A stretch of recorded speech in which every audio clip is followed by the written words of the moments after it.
Moustaki, de Georges Moustaki, voilà, on regarde, on s'indigne, et puis on finit par trouver ça normal. Et cette espèce de très très très mauvaise antienne que l'on entend, voilà, oui. Et tellement d'exemples. Je vais vous en donner quelques-uns, comme ça. Et ces quelques-uns, pourquoi je le dis, c'est parce que ça s'est passé, oui là, en janvier, ce mois-ci, janvier 2025, voilà. Ainsi, Tamer Khan, égyptien de 44 ans, en situation illégale, vient d'écoper de 5 ans de prison assorti d'une interdiction définitive du territoire français après avoir agressé sexuellement 6 femmes entre 2010 et 2024. À Toulouse, un adolescent de 15 ans vient d'être arrêté par la police pour des faits d'agression entre fin août et début janvier. À Marseille, le 21 janvier, Hicham et Mohamed, 2 Algériens en situation régulière, dont l'un séropositif, se sont vus infliger 20 ans de prison pour avoir violé Soufi sous les yeux de son compagnon Arnaud, à qui ils ont mis un couteau sous la gorge. Quelques jours plus tôt, à Créteil, un Algérien sous OQTF est jugé pour une tentative de viol sur une magistrate du même tribunal. À Paris, dimanche 12 janvier, une jeune femme de 28 ans s'est faite violer rue Cardinet, dans le 17e arrondissement, par 3 hommes. À Nantes, 5 jours plus tôt, une joggeuse de 58 ans a réussi à faire fuir, aidée par des passants, un migrant somalien qui tentait de la violer en pleine rue.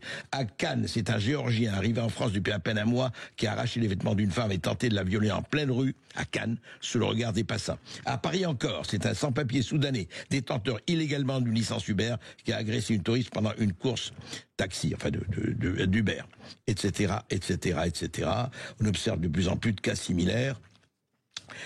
Alors qu'est-ce qui se passe? On l'a dit, c'est pas nouveau, mais enfin ça prend des proportions. Et l'Incorrect, le magazine L'Incorrect vient de faire un numéro spécial qui s'appelle Silence, on viole. L'enquête interdite, la rançon du vivre ensemble. Bonjour Arthur de Vatrigan. Bonjour. Bonjour Claire Géronimi. Vous êtes là, vous êtes directeur donc de l'Incorrect, Arthur de Vatrigan. Qu'est-ce qui vous a amené là à faire ceci? Et est-ce que véritablement, justement, parce que là on a parlé d'un certain nombre de faits en janvier, hein, là on est tout début février. Est-ce que vraiment on assiste à une explosion, ou ça c'est toujours une explosion, en tout cas, une augmentation exponentielle de ces cas, ou bien c'est comme d'habitude? Non, c'est pas comme d'habitude, il y a une augmentation exponentielle. On a les chiffres de 2024 qui viennent de sortir. On est à 122 000 victimes d'agressions sexuelles. Pour vous donner une idée, en 2016, on était à 52 000. D'accord. Alors 2016, 52 000 et là 122 000. Il faut savoir que seuls 2% des victimes portent plainte. Et les victimes officielles sont les victimes qui ont porté plainte. 2%. D'accord. Selon les études. 2%. 2%. Pourquoi 2% des femmes entre 18 et 74 ans portent plainte après une agression. D'accord. C'est les informations du ministère de l'Intérieur qui ont fait une enquête en 2022-2023. Donc, je vous laisse imaginer le reste. Exactement. Et là, vous avez listé des faits qui sont plus des faits de société, ce sont plus des faits divers, ce sont des faits de société, parce que c'est le procès c'est le même, les victimes sont les mêmes, et malheureusement les bourreaux ont des profils qui sont malheureusement qui se ressemblent de plus en plus. Et là, ce sont juste quelques exemples en janvier. Mais des exemples comme ça, il y en a des dizaines et des centaines par jour, en fait. C'est ça la réalité. De l'agression au viol. Donc on a une explosion de ces chiffres-là. Et surtout, ce qu'on a, c'est que on arrive à la fin du rêve diversitaire.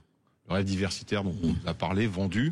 La rencontre des cultures, le métissage c'est le des cauchemar. cultures, On a eu etc. le plus grand scandale du XXIe siècle en Angleterre. Vous avez tous suivi l'affaire des grooming gangs. En France, on n'est pas pareil. C'est pas un système mafieux. Non, bien sûr. Il faut rappeler juste Arthur de Vatrigan. Oui. On en a parlé déjà, mais c'est une histoire terrible.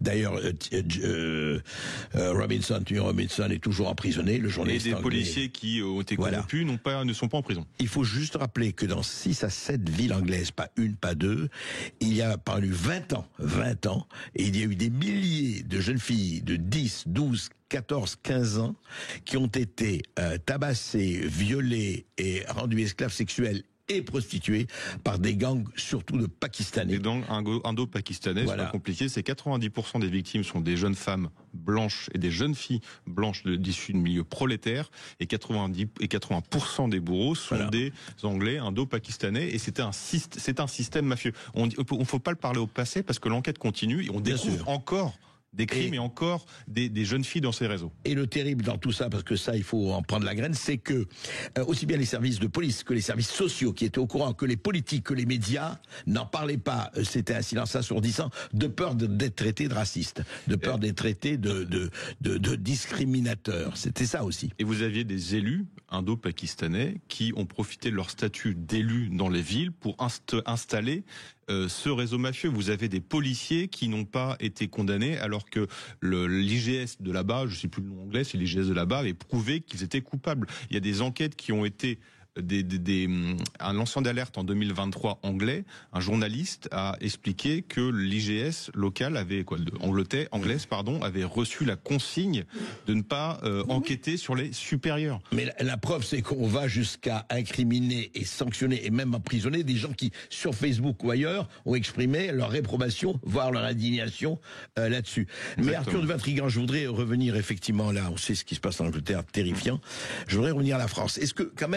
Est-ce qu'il n'y a pas, encore une fois, le risque de dire oui, mais alors les viols, oui, il y a que les migrants et que les étrangers en immigration qui font des viols, ce qui n'est pas vrai. Non, on va pas être comme les néo-féministes en disant tous les hommes sont des violeurs. On va pas dire évidemment que tous les étrangers sont des violeurs. Par contre, il y a des chiffres sur les étrangers, parce que les stats ethniques, vous n'ignorez pas de le savoir, sont interdites. Ouais. Sur les étrangers, alors déjà, je précise quelque chose. Il faut savoir que 74% des agressions sexuelles sont commises en dehors du cadre familial. C'est pas du tout ce qu'on entend dans la presse. On entend le contraire. On entend le contraire. On dit que, on dit que la majorité des viols, ça c'est intéressant, sont commis dans le cadre familial. 74% en dehors du cadre familial. Chiffre, quelle source? C'est les chiffres du ministère de l'Intérieur. Et si on va être en disant, ok, très bien, on va prendre le chiffre des violences intrafamiliales, la part des étrangers est surreprésentée. 18%. Déjà, si vous voulez sur Mais déjà sur les affaires de viol, vous dire, enfin, 74% des violences sexuelles enregistrées sont commises en dehors du cadre familial. Ensuite, sur les stats des étrangers, c'est-à-dire les étrangers sont des gens qui n'ont pas de papier français. Ce ne sont pas les binationaux. C'est ça. Voilà. Qui n'ont pas de papier français. On est à 16%. C'est la part des étrangers qui ont commis des violences sexuelles. On est à peu près à 8% en France d'étrangers de la population. En Île-de-France, vous êtes à 28% d'étrangers qui ont commis des violences sexuelles, et vous êtes à 60% d'étrangers qui ont commis des violences sexuelles dans les transports. Dans les transports. Dans les transports, en commun. Qui sont évidemment des lieux de prédilection, malheureusement. C'est donc, du côté des étrangers, les statistiques sont là, il y a une surreprésentation, avec en tête des étrangers africains et algériens. Ça, tous les chiffres sont officiels, on les trouve facilement au ministère de l'Intérieur. Mais là, c'est intéressant, où ce qu'il faut savoir, c'est, ok, mais qui sont les autres ? Qui sont les autres? Et là, vous avez des faits, des témoignages de victimes, de police, ils sont tous unanimes. Ils disent qu'il y a une très grande majorité de Français qui commettent des violences sexuelles, donc c'est-à-dire agressions et viols, qui sont des Français d'origines étrangères. Voilà, ça c'est factuel. Après, on peut dire, bon, les stats ethniques sont interdites, on sait tous pourquoi, on veut cacher la vérité, donc on interdit, mais c'est pas interdit chez nos voisins. Oui. Alors prenez l'exemple des Pays-Bas. Aux Pays-Bas, les immigrés descendants d'immigrés non occidentaux sont 4 fois plus impliqués que les néerlandais de souche, comme on dit. Au Danemark, c'est 10 fois plus condamné. Bon, on se dit, est-ce qu'il y a une exception néerlandaise, une exception danoise, et nous, on échapperait à ça? Je ne crois pas. Ensuite, il y a quelque chose qui est assez effrayant, c'est, vous savez, on classe maintenant les régions, les départements par quartier dite reconquête républicaine, quartier à risque. Bon, il y a une explosion des violences sexuelles dans les quartiers dits de reconquête républicaine. Voilà. Et on connaît tous ces quartiers-là, à quoi ça fait référence. Un autre exemple, ce sont les fêtes tournantes. Qu'on a malheureusement entendu. Les viols collectifs.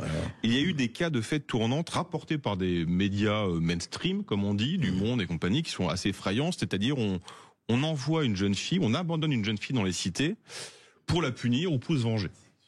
Ça, c'est rapporté. Il y a un exemple, c'est Milly, dont le procès a débuté il y a 1 an, je crois, qui a été, pour une banale histoire de vengeance, jetée dans un quartier, dans une cité du Val-de-Marne. Elle a été violée, souillée, comme vous l'imaginez. Le Monde raconte ça, et qu'est-ce qu'ils disent? Ils disent, les violeurs, comme ils sont mineurs, on change les prénoms. Alors, c'est pas Enzo, c'est pas Kevin et Matteo, parce que ça n'existait pas à l'époque, c'est Enzo, Antoine et Kylian. Qui va croire qu'il y a Enzo, Kylian et Antoine majoritairement dans les cités? Donc ça, ils le disent pas. Ensuite, ils se posent jamais la question, parce que des faits comme ça, il y en a plein. Ils se posent jamais la question de pourquoi, quand on veut se venger de quelqu'un ou punir une jeune fille, on l'envoie dans une cité, on l'abandonne dans une cité. Ils se posent pas la question. Vous voulez parler vrai, vous allez chez Berkov Sud Radio, vous voulez bouffer chinois, vous allez dans un restaurant chinois. Et ben là, ils disent, on va faire violer et punir une jeune femme, on l'abandonne dans une cité. On voit l'intention. Voilà. Claire Géronimi, bonjour. On vous avait déjà reçu et vous avez été vous-même victime de viol. Quand vous regardez ce qui écrit l'Incorrect et vous écoutez Arthur de Vatrigan, mais vous dites oui, c'est comme ça. Enfin, comment vous réagissez à cela? Mais c'est pas étonnant, tous ces chiffres. Bon, moi je les connais déjà parce qu'avec l'association, justement, on regarde tous ces chiffres-là. Votre association, oui. Mon association qui s'appelle Éclat de Femmes. Éclat de Femmes, absolument. Et d'autant plus que j'ai reçu beaucoup de témoignages de victimes qui se font agresser. Là, par exemple, il y a une maman d'une fille victime. Alors, cette fille est autiste et elle s'est fait violer par un Algérien sans papier. L'agresseur a eu que 8 mois de prison. Et il y a plein d'histoires comme ça tous les jours. Il y a des familles de victimes, des victimes qui m'appellent et qui me disent aidez-nous parce qu'en fait on n'en peut plus quoi. On n'est plus du tout en sécurité. Vous avez beaucoup de témoignages, vous recevez beaucoup de témoignages. Bien sûr, je reçois énormément de témoignages et c'est également pour ça que on sent aussi que les femmes sont en insécurité. C'est également pour ça qu'avec l'association, on propose des cours de self-défense et on le voit justement. On croule sous les demandes de réservation. Comment on peut utiliser une bombe lacrymogène, comment on peut se défendre justement dans la rue, qu'est-ce qu'il faut faire, les petits gestes du quotidien pour pouvoir se sauver, en fait, sauver notre peau.